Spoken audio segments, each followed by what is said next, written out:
how's everyone doing? I hope you're all doing fine. And you know, I know the US is crazy right now, but I really hope that everyone is still staying safe. I'm all for the cause, but make sure you're staying safe as well. If you are new here, welcome, and I'm going to invite you to go ahead and subscribe to my channel, and don't forget to turn on post notifications so you never miss out on any of my uploads.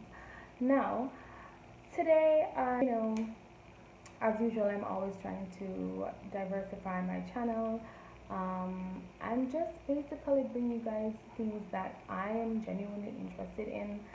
And I don't know about anyone else, but I'm a very economic person. I believe in budgeting and I believe in being efficient. So that is getting the most out of the least amount of resources. So in terms of clothes and fashion, you can have one item and you can style it different ways. And today is just one of those videos I'll be jumping into. I'll be showing you guys 6 ways to style a basic white t-shirt. So without any further ado, let's jump into this.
Lost inside my thoughts, and when I start to think, oh, the time how close it starts.